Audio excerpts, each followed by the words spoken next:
Salam Guru Penggerak, saya Master Regina Simajuntak, SMK Negeri 9 Jakarta, CGP Angkatan 9.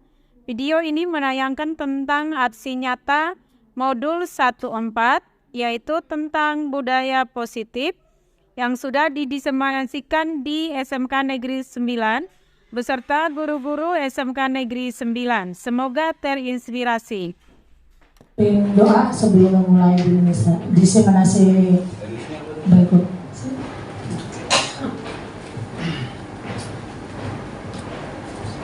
Baik, terima kasih Ibu Christine, Ibu Masda dan teman-teman. Marilah kita berdoa sebelum di acara seminar ini. Kita berdoa sesuai dengan agama dan kepercayaannya masing-masing. Berdoa dimulai.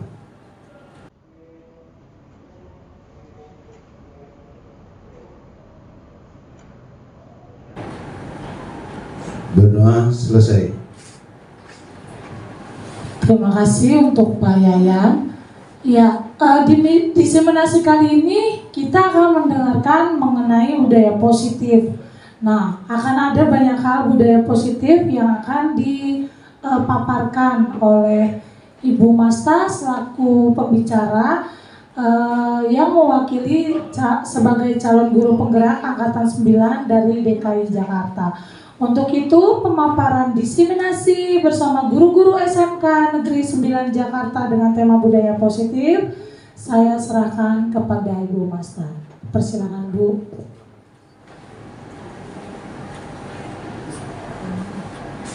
Terima kasih Ibu Christine.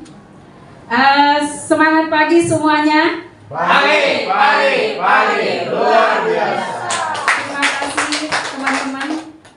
Terima kasih juga buat anak-anak yang sudah hadir di sini untuk merekam kegiatan ini.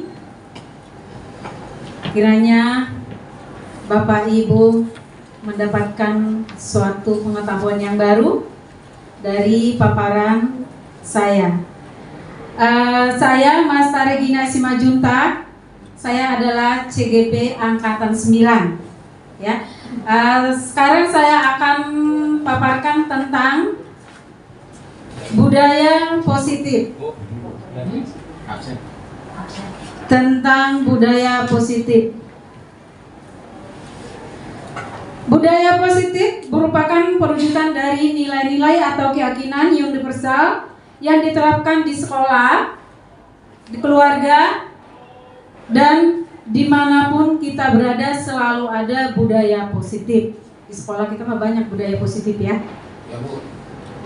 Ngalam setiap pagi di depan itu juga suatu budaya positif. Nah, anak-anak setiap ketemu guru selalu sapa, ucapin selamat pagi atau minimal senyum. Itu juga sudah budaya positif. Dan kebahagiaan yang setinggi-tingginya. Ini adalah dari pendapatnya Ki Hajar Dewantara. Sekolah diibaratkan sebagai tanah tempat bercocok tanam, sehingga guru harus mengusahakan sekolah jadi lingkungan yang menyenangkan, menjaga dan melindungi murid dari hal-hal yang tidak baik. Dengan demikian karakter murid tumbuh dengan baik. Sebagai contoh, murid yang tadinya malas menjadi rajin. Itu yang salah satu yang bisa diubah oleh guru. Next. Ki Hajar Dewantara memiliki keyakinan bahwa untuk menciptakan manusia Indonesia yang beradab, maka pendidikan menjadi salah satu kunci utama untuk mencapainya. Pendidikan dapat menjadi ruang berlatih dan bertumbuhnya nilai-nilai kemanusiaan yang dapat diwariskan. Menurut Ki Hajar Dewantara, budi pekerti atau watak atau karakter merupakan perpaduan antara gerak pikiran, perasaan, dan kehendak atau kemauan sehingga menimbulkan tenaga. Budi pekerti juga diartikan sebagai perpaduan antara kognitif, afektif, dan psikomotorik. Ini yang udah sering di kurikulum Kurtilas ya, ada ya di sana. ada kognitifnya, pengetahuannya, ada afektifnya, sikapnya, sedangkan psikomotoriknya adalah keterampilannya.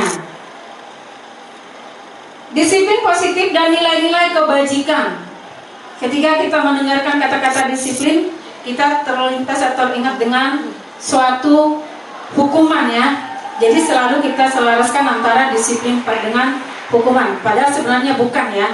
Ya, disiplin itu adalah salah satu budaya positif yang tidak harus dihubungkan dengan hukuman. Sebenarnya di sekolah itu tidak diperbolehkan ada hukuman ya, adanya konsekuensi ya. Karena hukuman itu ada menjurus ke fisik ya, membuat anak-anak malu, itu hukuman. Tapi kita di sekolah sebenarnya nggak boleh membuat suatu hukuman, hanya ada konsekuensi seperti yang ada di tata tertib. Di tata tertib itu semuanya punya kalau melanggar peraturan ada pasalnya, ada konsekuensinya. Konsekuensinya kalau terlambat, misalnya SPL-nya atau skor pelanggarannya 5 atau 10 atau 1 atau berapa, itu adalah konsekuensi, bukan hukuman ya. Disiplin positif dan nilai-nilai kebajikan yang dikemukakan oleh Ki Hajar Dewantara maupun Dian Egosen mengartikan disiplin sebagai bentuk kontrol diri, yaitu belajar untuk kontrol diri agar dapat mencapai suatu tujuan mulia. Tujuan mulia di sini mengacu pada nilai-nilai atau prinsip mulia yang dianut seseorang. Nilai-nilai kebajikan adalah sifat positif manusia yang merupakan tujuan mulia yang dicapai setiap individu. Dr. William Glasser pada teori kontrol menyatakan bahwa setiap perbuatan memiliki suatu tujuan, dan Dian Egosen menyatakan bahwa dengan mengaitkan nilai-nilai kebajikan yang diyakini seseorang, maka motivasi intrinsiknya akan terbangun, sehingga menggerakkan motivasi dari dalam untuk dapat mencapai tujuan yang mulia yang diinginkan. Nah, di sini ada nilai-nilai kebajikan. Nilai-nilai kebajikan itu adalah yang sudah tidak asing lagi yang kita dengar akhir-akhir ini adalah profil Pancasila. Profil Pancasila itu adalah merupakan di elemennya itu ada nilai-nilai kebajikan, ada 6 ya. Ada 6. Salah satunya adalah beriman dan bertakwa terhadap Tuhan Yang Maha Esa dan berakhlak mulia. Nomor 2 apa Bu Ayu? Nomor 3 apa Bu Urni? Bernalar kritis. Nomor 4 apa Bu Yuyun? Berkebinekaan global. Terus yang berikutnya adalah bergotong royong dan kreatif. Ini sudah diadakan di sekolah kita yang setiap hari apa Pak Sigit sebagai koordinator kelima? Hari Jumat. Ya, hari Jumat khusus pembelajaran profil Pancasila. Ini adalah suatu nilai-nilai kebajikan yang sudah kita terapkan di SMK Negeri 9. Terus ada lagi nilai kebajikan yang dari nilai karakter. Ya, hampir sama sih, hampir sama isinya ya. Cuma di sini cinta Tuhan dan segenap ciptaannya sama, itu ya sama dengan nomor 1 tadi. Kemandirian dan tanggung jawab, kejujuran atau amanah, hormat dan santun, dermawan, suka menolong dan gotong royong, percaya diri, kreatif dan pekerja keras, kepemimpinan dan keadilan, baik dan rendah hati, toleransi, kedamaian dan kesatuan. Hampir sama. Ya, hampir sama. Terus ada yang berikutnya, motivasi perilaku manusia. Ada 3. Untuk menghindari, jadi motivasi itu dilakukan hanya untuk menghindari ketidaknyamanan atau hukuman. Saya pernah juga ya, saya melakukan sesuatu atau saya termotivasi melakukan sesuatu karena takut dengan hukuman. Ya, ini yang nomor 1 itu adalah motivasi perilaku manusia, ada 3. Yang 1 untuk menghindari ketidaknyamanan atau hukuman. Nah, disuruh upacara di hari Minggu, di hari Sabtu. Sebenarnya hati kita itu ikhlas untuk menghindari hukuman ya. Jadi ini sebenarnya kita yang tidak boleh miliki ya. Yang kedua,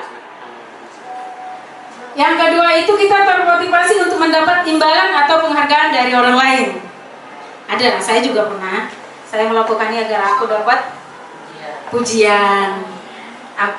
Bu Ayu melakukan bajunya yang bagus, seragamnya yang bagus, rapi, biar dapat pujian.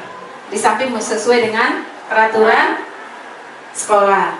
Terus yang ketiga adalah untuk menjadi orang yang mereka inginkan dan menghargai diri sendiri dan nilai-nilai yang mereka percaya. Ini yang harus kita punya. Ya, kita termotivasi untuk menjadi orang yang mereka inginkan dan menghargai diri sendiri dengan nilai-nilai yang mereka percaya. Jadi seseorang melakukan sesuatu karena nilai-nilai yang kita yakini dan hargai, ya. Dan mereka melakukan karena mereka ingin menjadi orang yang melakukan nilai yang tersebut. Jadi bukan karena tertakut dengan hukuman, bukan karena suatu imbalan, bukan suatu karena hadiah.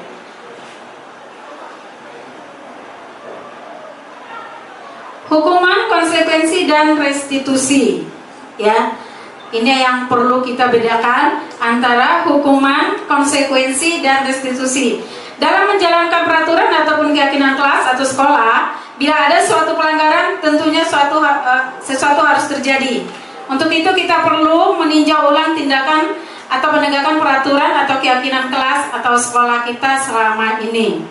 Ya, karena tadi saya bilang peraturan itu selalu condong dengan hukuman, sementara nggak boleh ya hukuman itu, karena memang itu menurunkan derajat atau mempermalukan orang lain atau siswa atau guru juga, ya.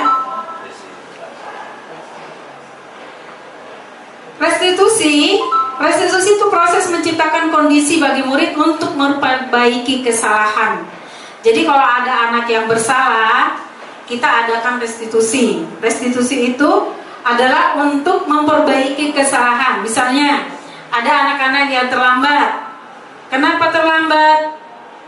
Oh, saya bangunnya kesiangan. Nah, kita kasih solusi, bukan untuk menghukum. Nah, kamu di sana deh, keliling 10 kali atau keliling 5 kali, lari di situ lapangan. Itu sebenarnya bukan itu yang dituntut di sekolah, tapi yang dituntut itu adalah bagaimana anak itu bisa menyadari kesalahannya dan berubah. Itu yang mengenai restitusi. Hukuman bersifat tidak terencana atau tiba-tiba. Anak atau murid tidak tahu apa yang akan terjadi dan tidak dilibatkan suatu hukuman tanpa melalui suatu kesepakatan atau pengarahan dari pihak guru, baik sebelum atau sesudahnya. Hukuman yang diberikan bisa berupa fisik maupun psikis murid. Anak disakiti oleh suatu perbuatan atau kata-kata. Ini kalau saya sih pernah saya alami, ya. Tapi nggak tahu ya Bapak Ibu guru, ya. Mungkin kalau lahiran 70-an mungkin dialami, ya. Dihukum, ya. Terlambat aja sering, Bu. Udah dialami, ya. Justru ini kalau menurut Ki Hajar Dewantara nggak boleh dilakukan, ya. Yang boleh dilakukan itu adalah ada konsekuensi. Makanya waktu belajar ini saya bilang, jangankan melakukan itu tidak pernah. Saya tidak pernah membentak, boleh, ya. Tapi kalau untuk memukul, ya nggak pernah, ya. Ya tentang fisik lah atau yang merendahkan anak nggak pernah. Tapi saya pernah ngalamin gitu loh. Tapi di saat sekarang nggak boleh itu kita lakukan. Nah, itulah memang perkembangan zaman, ya. Ya boleh lagi kita kaitkan. Oh, Ibu, zaman dulu kalau telat itu langsung itu garisan dari kayu. Nih, tapi saya sendiri waktu SMP, ya, masih ingat guru matematik, ya. Sampai sekarang masih saya ingat. Dulu kan adanya kan buku matematika kan paket, ya, yang selalu dipinjamkan dari sekolah. Di situ kan banyak soal-soal, ya. Soal-soalnya banyak. Terus akhirnya di pasar dijual kunci jawaban. Itu sering dibeli sama anak-anak. Nah, kalau guru matematik itu kalau selesai dijelasin sedikit materinya, karena banyak di situ latihan, langsung ayo kerjakan nomor 1 latihan dari pojok nomor 1, nomor 2, nomor 3. Kita nggak boleh ngitung. Nah, giliran ke saya nggak sanggup saya menghitungnya, karena langsung, ya, diambil lidik, disobek 2 kali. Ya, itu sering, ya. Kalau mungkin ya seumuran saya ya, atau mungkin di kampung saya, nggak tahu deh, di kampung Buayu atau Ibu Guru ini pernah nggak guru itu menghukum? Atau kalau zaman dulu kan kita kalau dihukum guru takut ngasih tahu ke orang tua karena memang ditambahin hukumannya. Ya, nah itu yang kita hindari ya. Oke. Berikutnya, disiplin dalam bentuk konsekuensi sudah terencana atau sudah disepakati, sudah dibahas dan disetujui oleh murid dan guru. Umumnya bentuk-bentuk konsekuensi dibuat oleh pihak guru atau sekolah, dan murid sudah mengetahui sebelumnya konsekuensi yang akan diterima bila ada pelanggaran. Itulah yang di buku tata tertib kita. Ya, itu kan di buku tata tertib setiap pelanggaran harus disepakatin dulu, disosialisasikan kepada anak-anak, disosialisasikan kepada guru-guru, disosialisasikan juga kepada orang tua, dan di akhirnya nanti akan dibuat tanda tangan orang tua dan kepala sekolah dan pakai materai. Nah ini berarti sudah disepakati oleh sekolah, oleh orang tua, oleh siswa atau stakeholder sekolah deh. Oke? Lanjut. Nih, di sini ada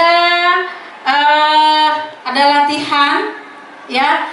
Kita bisa nggak menganggap sesuatu yang kita lakukan itu hukuman atau konsekuensi?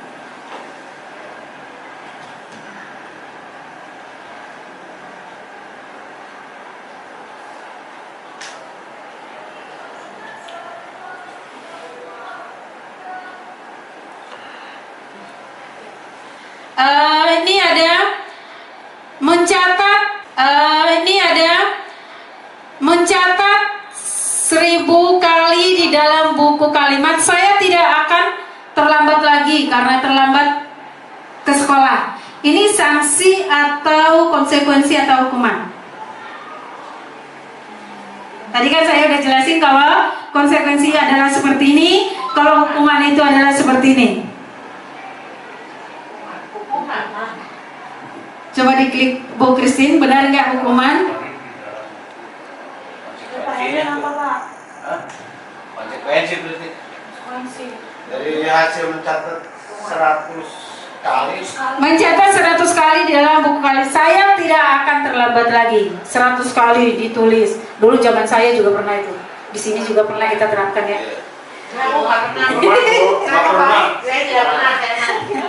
Tidak mengerjakan. Coba apa jawabannya, coba ya, Bu Christine. Konsekuensi. Hukuman. Yang tepat hukuman. Sanksi atau karena dia kan nggak fisik ya.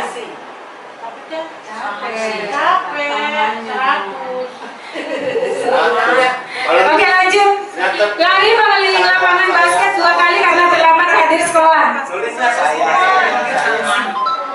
Hukuman, coba hukuman. Oh iya benar. Lanjut. Terus berarti Membersihkan coretan yang dibuatnya di meja tulis. Konsekuensi. tuh, itu benar nih. Terus murid diminta untuk push-up 15 kali karena tidak menggunakan hukuman. Betul, Pak Yayan nih. Jarang. Menggantikan kertas tugas teman yang telah dicoret-coret. Konsekuensi. Betul, Bu Haji. Berjemur di lapangan basket pukul 12 siang karena mengobrol dengan teman. Hukuman.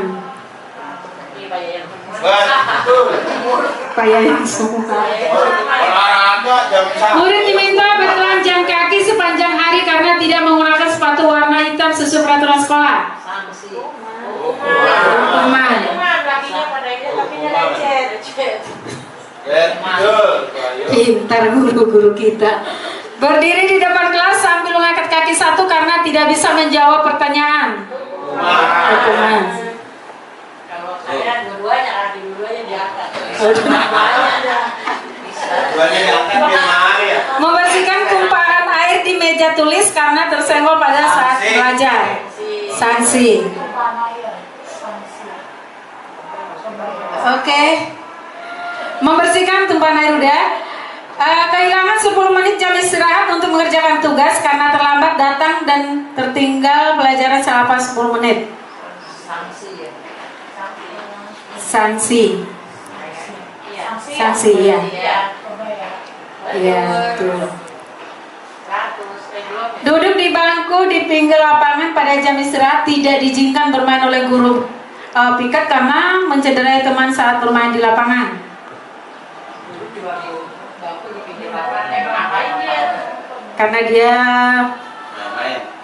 Karena dia mencederai teman saat. Berarti kamu Akhirnya dia disuruh duduk di bangku di pinggir lapangan jam istirahat. Nah, di sini dia disuruh. Nanti dulu ada enak ya. Hukuman. Konsekuensi. Terlambat hadir di pembelajaran dari 15 menit dan diminta untuk tinggal 15 menit sesudah kelas usai untuk membahas ketinggalan konsekuensi. Oke ya. Terus masih kita lanjutkan. Lari mengelilingi lapangan basket 2 kali karena terlambat 10 menit. Coba. Ya tuh. Pojok itu pojok. Coba. Sanksi. Membersihkan WC. Hukuman.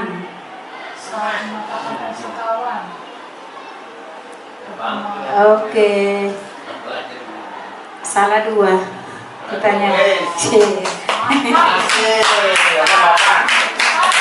Oke, lanjut. Aksi. Oke, terus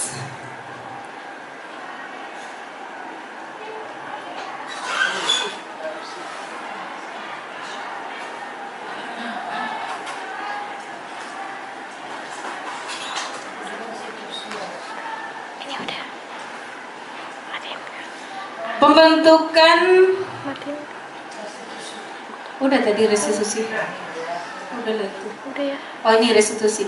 Restitusi bukan untuk menebus kesalahan, namun untuk belajar dari kesalahan. Ya, seperti yang tadi saya katakan, yang terlambat jangan diulangi ya nak, seperti itu ya. Untuk memperbaiki bukan menghukum ya. Terus pembentukan kelas atau sekolah atau keyakinan sekolah atau kelas. Keyakinan atau yaitu nilai-nilai kebajikan universal yang disepakati secara tersirat dan tersurat lepas dari latar belakang suku, negara, bahasa maupun agama. Jadi ini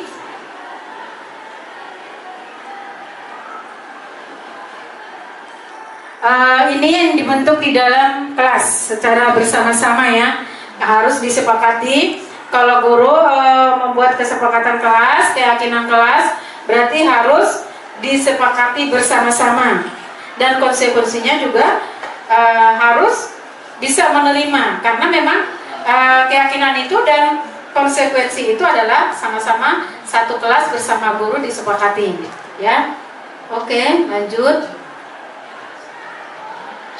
Ini kita prosedur pembentukan keyakinan sekolah atau kelas. Yang satu, mempersiapkan warga sekolah atau murid di sekolah atau kelas untuk bercurah pendapat. Jadi kita tawarkan ke anak-anak apa nih keyakinan kelas kita. Kita minta pendapat dari anak-anak. Yang kedua, mencatat semua masukan-masukan. Jadi apa yang dikatakan si A, si B, si C kita catat atau suruh anak satu orang mencatat. Yang ketiga, susunlah keyakinan kelas sesuai prosedur pembentukan keyakinan sekolah atau kelas. Gantilah kalimat dalam bentuk negatif menjadi positif.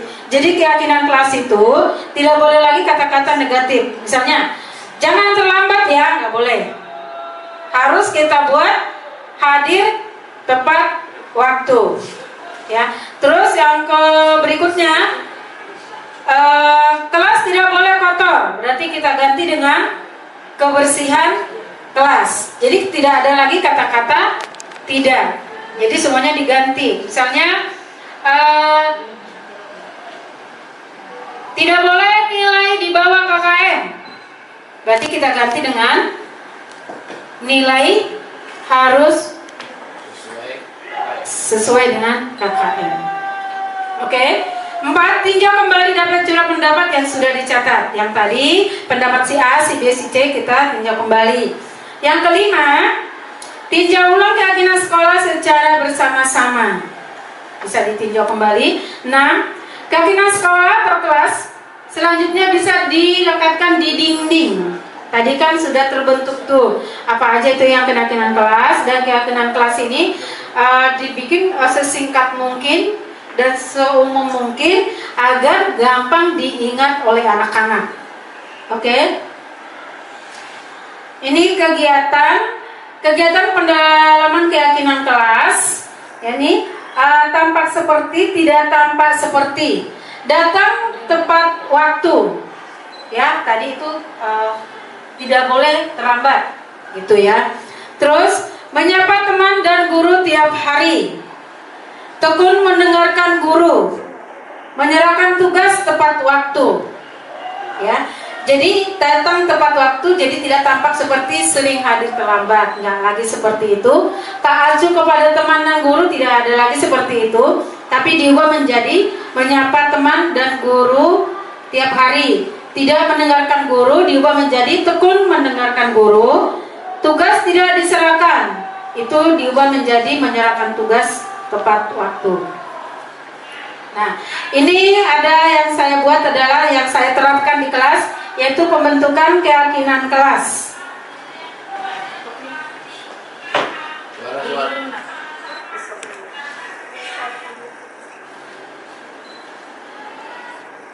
Keyakinan kelas yang saya buat di kelas 11 AKL 1. Ini hanya secara umum dan singkat.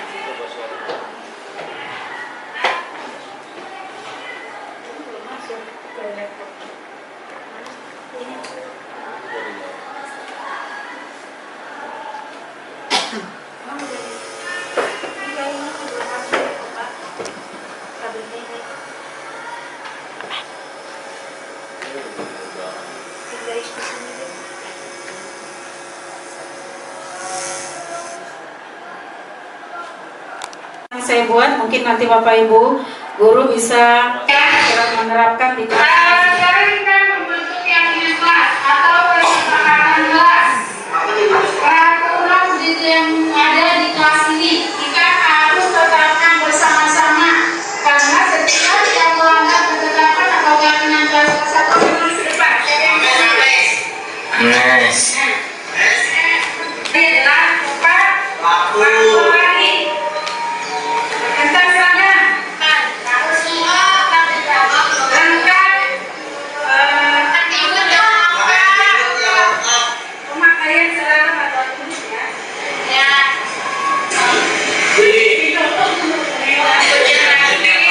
Rambut rapi. Rambut rapi.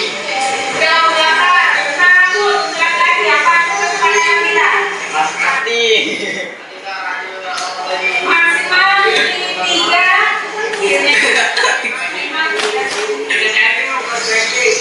Back out. Dan melekat kebersihan. Buang sampah. Menjaga kebersihan kelas. Menjaga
Satu, nyanyi.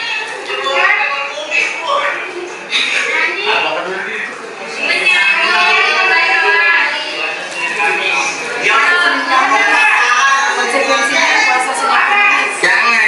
Jangan fisik.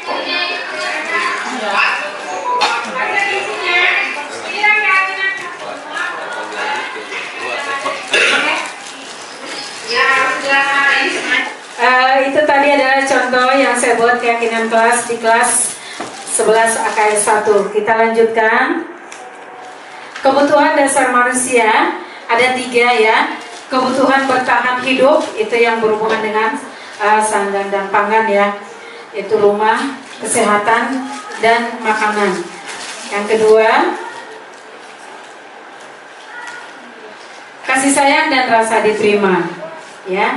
Kebutuhan psikologis yaitu untuk disayangi dan diterima, meliputi kebutuhan akan hubungan dan koneksi sosial, kebutuhan untuk memberi dan menerima kasih sayang, dan kebutuhan untuk merasa menjadi bagian dari satu kelompok seperti teman, keluarga, pasangan hidup, dan binatang peliharaan yang dikelompokkan di mana kita berada.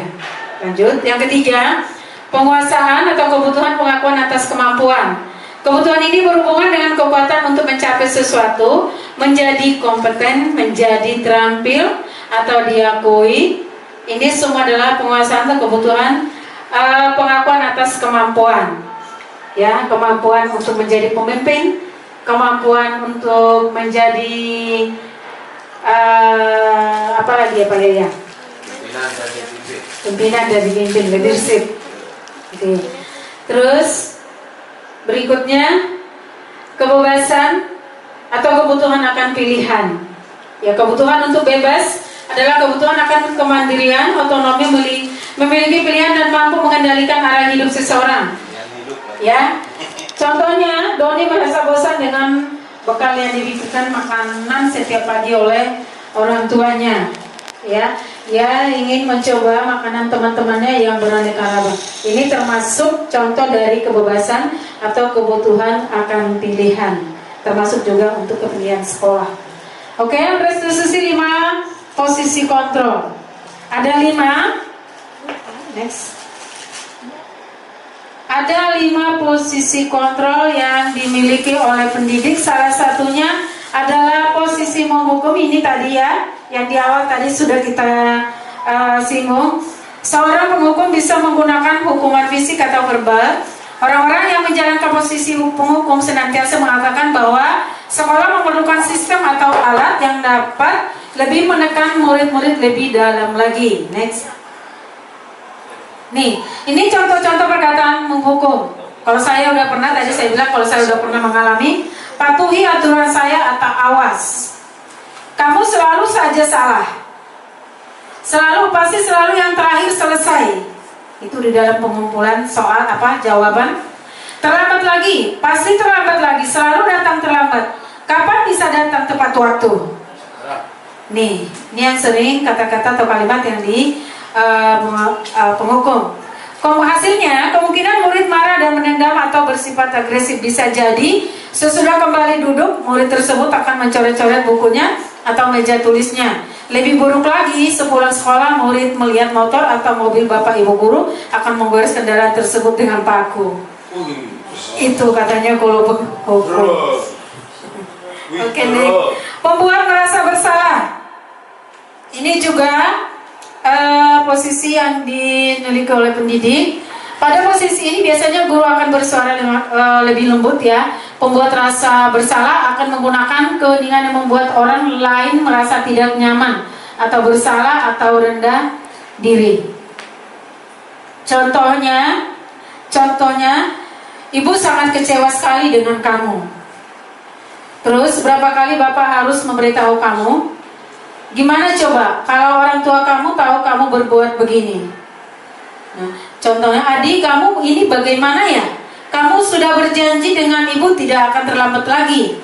Kamu kenapa senang sekali mengecewakan ibu? Ibu benar-benar kecewa sekali. Ini adalah kata-kata untuk membuat rasa bersalah. Hasilnya murid akan merasa bersalah telah mengecewakan ibu atau bapak gurunya. murid akan merasa menjadi orang yang gagal dan tidak sanggup membahagiakan orang lain. Lanjut. Menjadi teman. Ini Pak Yayan ini yang sering. Ya Pak Yayan ya. Sebagai teman. Sebagai teman ya. Guru pasti posisi ini tidak akan menyakiti murid, namun akan tetap berupaya mengontrol murid melalui persuasif ya. Posisi teman pada guru biasa negatif atau positif. Positif di sini berupa hubungan baik yang terjalin antara guru dan murid.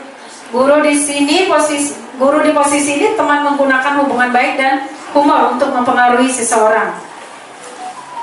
Contoh perkataan posisi teman. Ayo bantulah demi Bapak ya. Ini kata-kata Pak Yayan ya.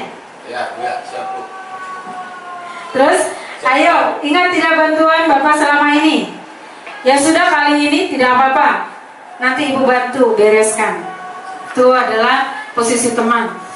Contohnya adalah, Adi ayolah bagaimana sih kamu? Kemarin kamu sudah janji ke Bapak bukan? Kenapa terlambat lagi? Sambil tertawa ringan. Ya sudah tidak apa-apa, duduk dulu sana. Nanti Bapak guru bantu kamu.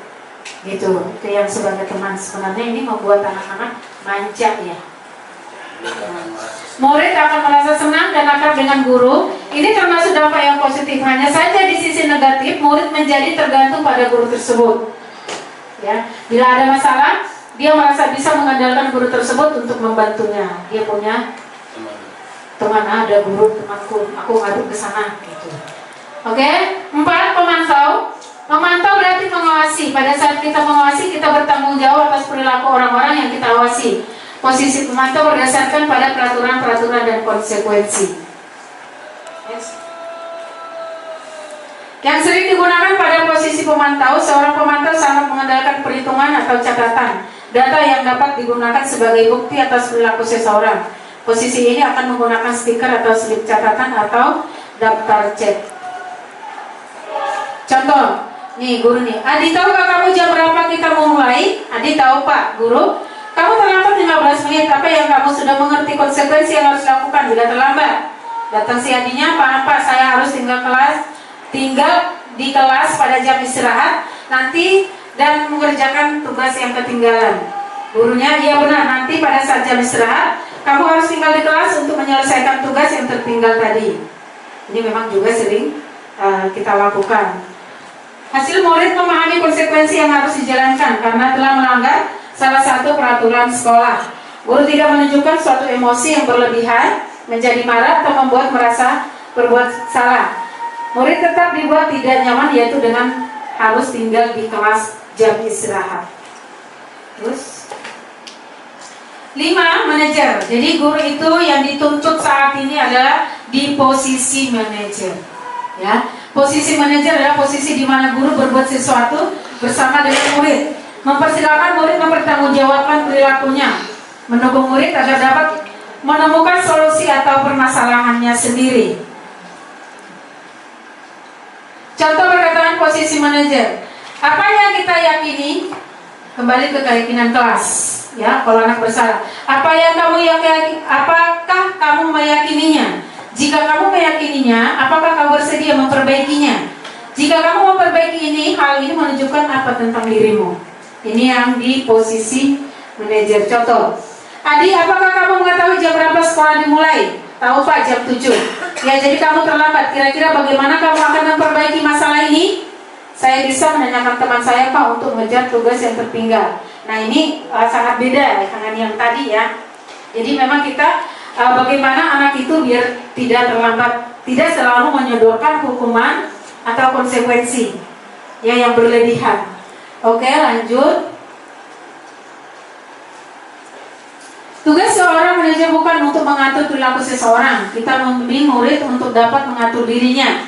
Seorang manajer bukanlah memisahkan murid dari kelompoknya, tetapi mengembalikan murid tersebut ke kelompoknya dengan lebih baik dan kuat. Jadi, yang dituntut kepada kita Bapak Ibu adalah posisi kontrol sebagai manajer.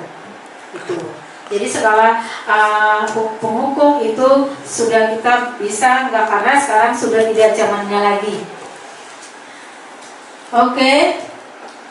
Segitiga restitusi. Ini nanti kita untuk ada prakteknya bagaimana sih anak itu yang melakukan kesalahan supaya anak itu menyadari kesalahannya itu dan dapat berubah.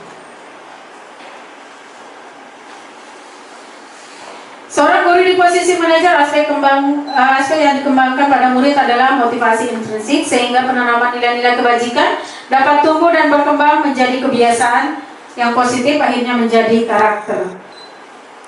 Next. Di posisi dialog ada 3 yang digambarkan restitusi segitiga. 1. Menstabilkan identitas. Ini yang pertama kita lakukan. Pada prinsipnya membuat kesalahan adalah suatu pembelajaran. Ini menstabilkan identitas. Kalau tadi ada yang terlambat dan tidak mengerjakan PR, atau jika anak itu melanggar atau berbuat kesalahan. Nah, yang kedua, menggeser identitas murid dari identitas gagal menjadi identitas sukses. Berikutnya, jangan mengkritisi anak yang sedang mengalami identitas gagal. Pertanyaan untuk menstabilkan identitas adalah, berbuat kesalahan itu sesuatu yang wajar. Manusia tidak ada yang sempurna. Kita bisa memperbaiki masalah ini. Ini yang untuk menstabilkan identitas. Ini ada yang kedua, validasi tindakan yang salah. Kita validasi kesalahannya. Setiap tindakan dilakukan dengan suatu tujuan, yaitu memenuhi kebutuhan dasar.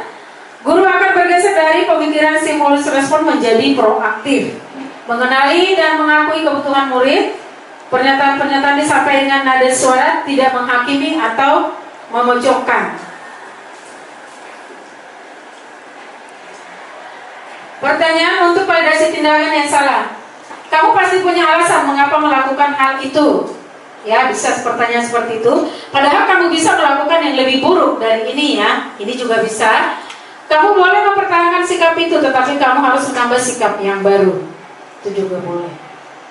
Tapi tergantung kesalahannya juga ya. Menanyakan keyakinan. Teori kontrol menyatakan bahwa dasarnya kita termotivasi secara intrinsik. Saat berperilaku telah divalidasi dan identitas sukses setelah stabil, maka murid telah siap mengaitkan keyakinannya dengan tindakan yang salah. Hal-hal yang perlu dikaitkan dengan segitiga restitusi. Perilaku yang salah yang perlu dikaitkan dengan nilai atau keyakinan yang disepakati. Kesediaan orang untuk memperbaiki kesalahan. Pemecahan masalah sebisa mungkin relevan atau memiliki hubungan dengan yang ada. Perlu ada suatu usaha perbaikan kesalahan. Perlu dikasih waktu kapan dan memperbaikinya. Penerapan segitiga restitusi tidak harus selalu dengan tahapan atau berurutan, tergantung berat atau ringannya kesalahan yang dilakukan oleh peserta didik. Contoh penerapan segitiga restitusi. Ini Pak Boy. Tidak ada manusia yang kerjakan tugas lain saat mapel.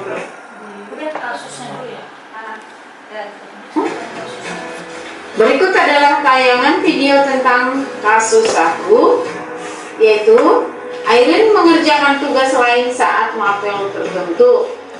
Selamat siang Aileen. Kamu tahu kenapa yang panggil ke sini? Ini buku kamu kan? Iya, buku kamu. Tadi Ibu Lili menyerahkan buku ini ke yang kamu. Iya, Bu, tadi saya sudah pelajaran buku. Ibu Lili ngajar pelajaran akuntansi kan? Iya, Bu. Coba ceritakan kenapa kamu mengerjakan pelajaran lain di saat mapelnya Ibu Lili. Jadi kemarin ada waktu Bu, jadi saya harus pakai PR Bu Yanti, makanya saya kerjakan di jam pelajaran Bu Lili. Kamu sudah ceritakan itu ke Bu Lili? Sudah Bu, saya juga udah minta maaf ke Bu Lili, tapi saya harus lapor ke Ibu sebagai maaf. Baiklah. Ibu sih sebenarnya bukan mencari tahu siapa yang salah di sini, karena memang berbuat salah itu hal yang biasa. Ibu juga dulu pernah seperti itu waktu sekolah, mengerjakan pekerjaan yang lain di saat pelajaran tertentu.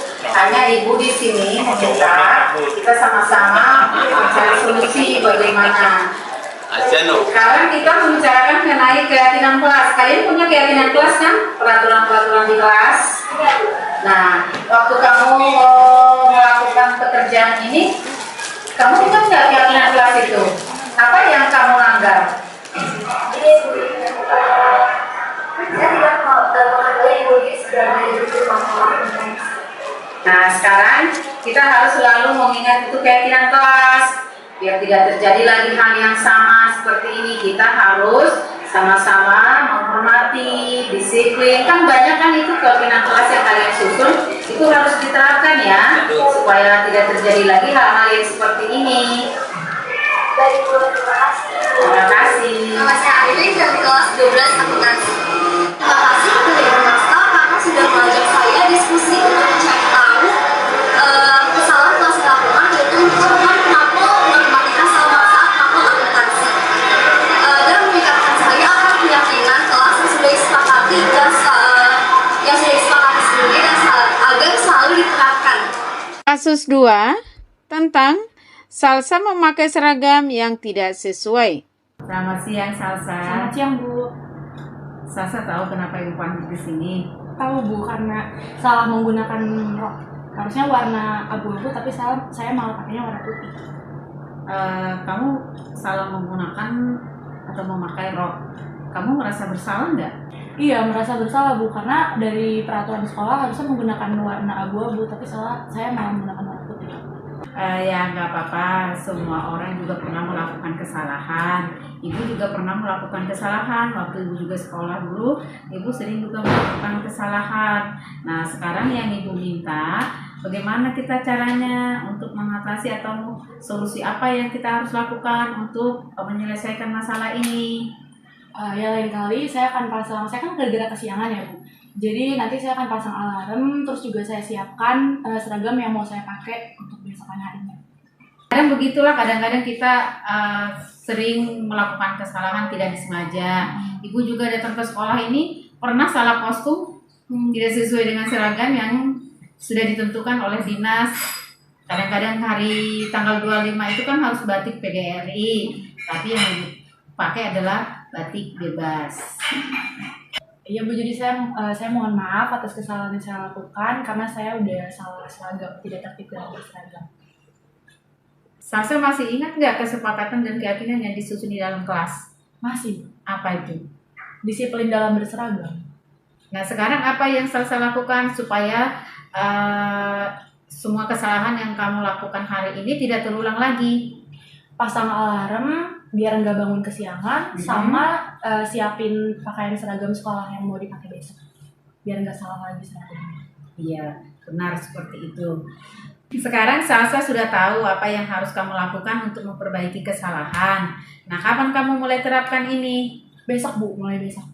Oke, mulai besok ya? Iya Bu. Nah, oke, sekarang Salsa boleh masuk ke kelas lagi ya. Oke, makasih ya Bu. Iya. Nama saya Salsabila dari kelas 12 AKL.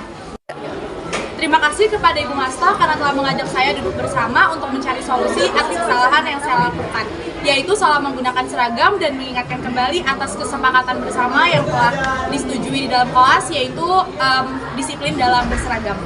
Terima kasih. Demikian video tentang demonstrasi kontekstual. Semoga terinspirasi. Salam guru penggerak. Oke, itu tadi yang saya sudah praktekkan di kelas 12 AKL ya, untuk bagaimana cara kita untuk mengatasi masalah, menerapkan keyakinan kelas ya. Itu tadi yang saya praktekkan. Anak-anak itu menyadari keyakinan kelas yang sudah disusun, bagaimana kita menstabilkan, bagaimana kita untuk menyadarkan anak itu biar tetap menerapkan keyakinan kelas yang sudah disepakati di kelas. Demikianlah tentang budaya positif yang saya paparkan. Saya kembalikan kepada moderator Ibu Christine.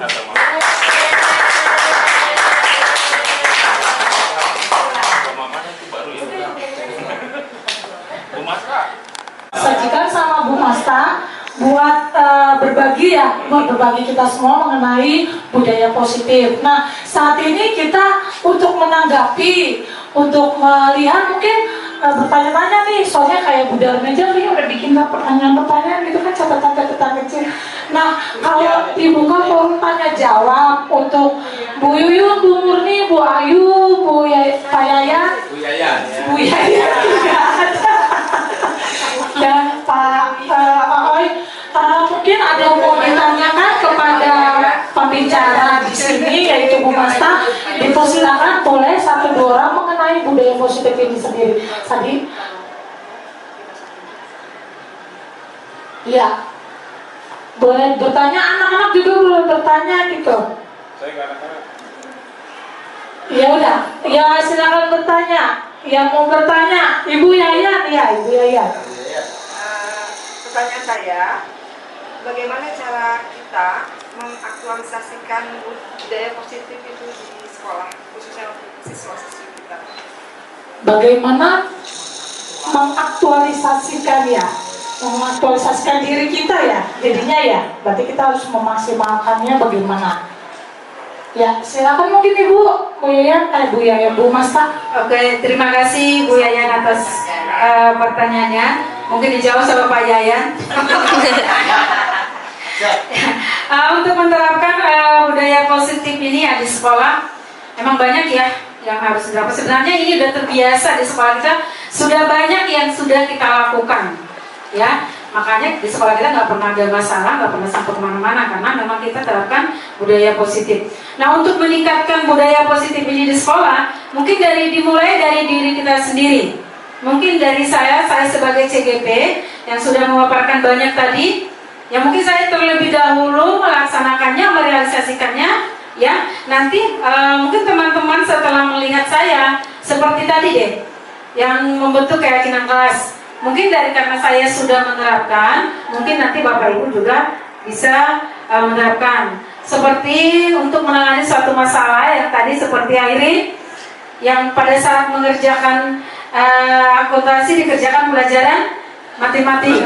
Nah, jadi kita tidak boleh langsung menjas anak itu, kenapa kamu kerjakan ini? Kamu keluar.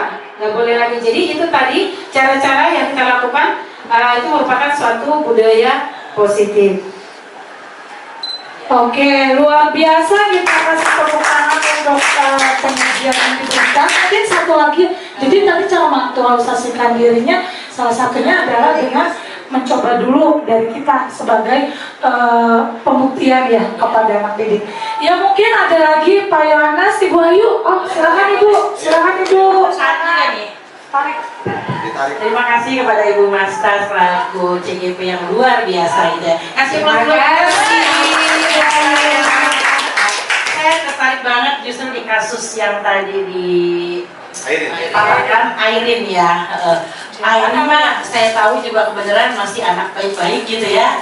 Nah kalau yang baik sih ya memang gampang gitu. Nah ini balik lagi, flashback lagi yang pertama kali bahwa anak itu kan memang mempunyai karakter yang berbeda. Dari segi latar belakang, keluarga, budaya juga mungkin yang berbeda. Nah di sisi ini satu, hal yang kedua adalah mengenai stabilitas emosi.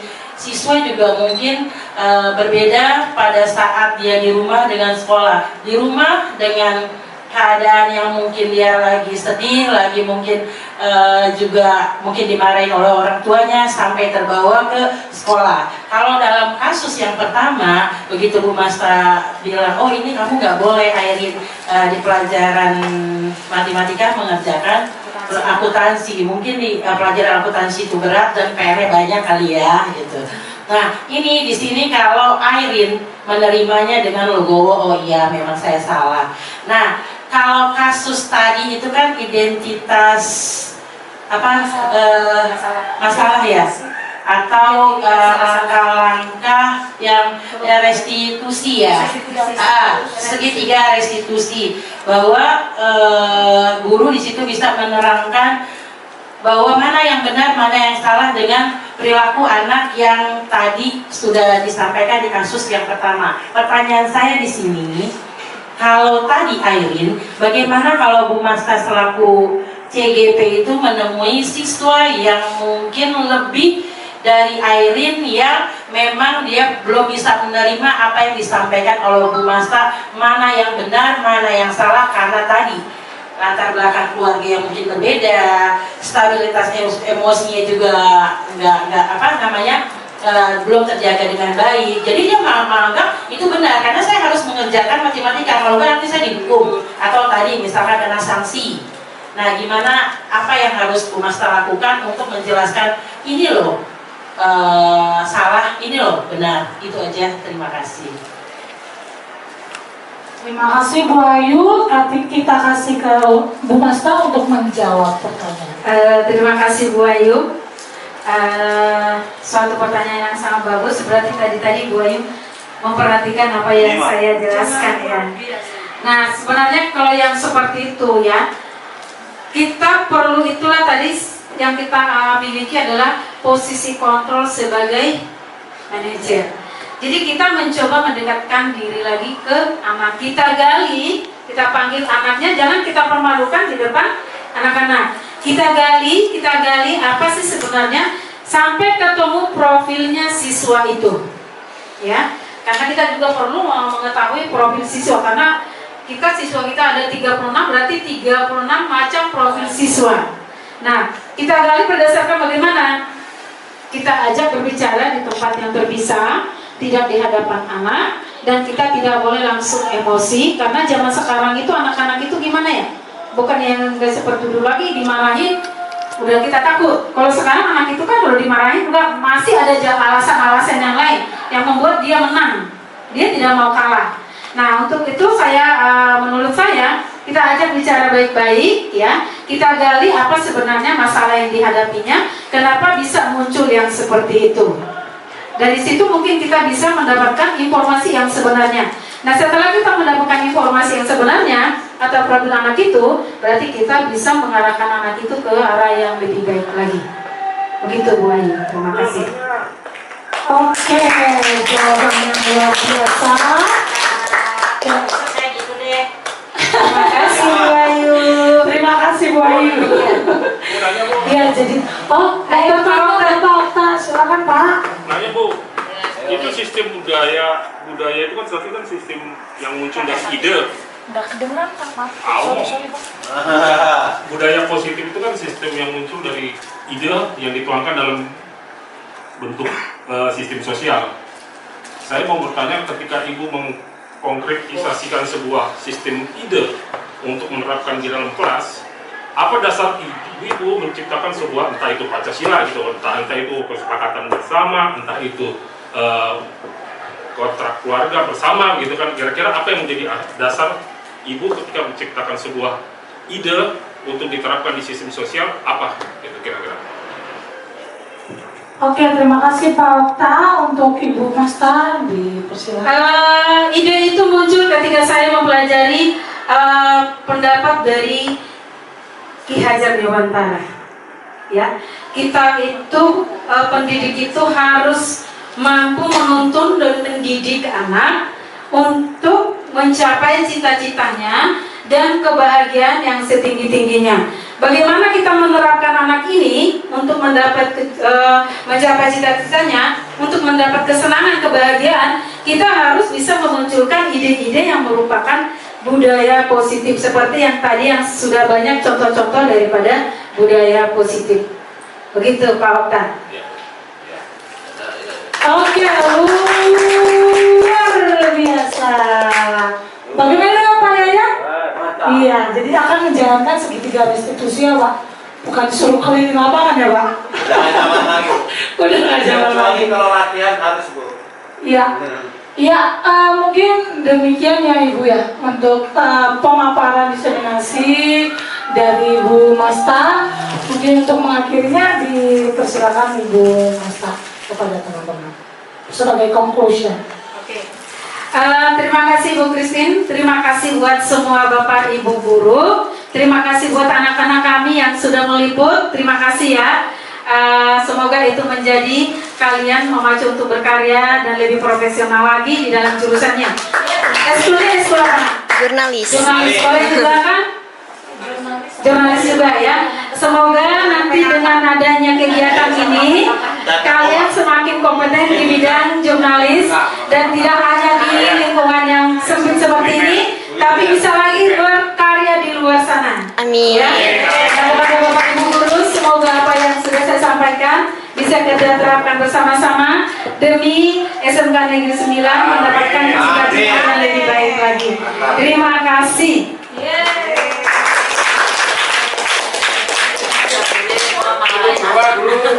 Pak Yayan berdoa. Berdoa lagi, berdoa lagi, men. Tutup dulu. Nanti nggak bisa maju. Disuting, disuting. Menutup syuting, berdoa. Assalamualaikum warahmatullahi wabarakatuh. Waalaikumsalam. Alhamdulillah kita sudah mendengarkan pengarahan dari Ibu Masta sebagai calon guru penggerak yang luar biasa, dan alhamdulillah kita mendapat banyak ilmu ya, yang selama ini ternyata kita melakukan salah ya, dan akhirnya dengan mendengarkan berarti kita mendapatkan ilmu yang baru. Alhamdulillah, mudah-mudahan dari belajar akhirnya kita jadi bisa. Itulah manfaat kita belajar. Baik, untuk mengakhiri acara ini, teman-teman semua dan Bu narasumber yang luar biasa, mari kita berdoa. Mudah-mudahan yang kita dengarkan bermanfaat bagi kita semua dalam rangka mencerdaskan anak-anak bangsa, dan mudah-mudahan bagi kita semua menjadi suatu catatan amal ibadah bagi bakal ke akhirat nanti. Berdoa menurut agama dan kepercayaan masing-masing, dipersilakan.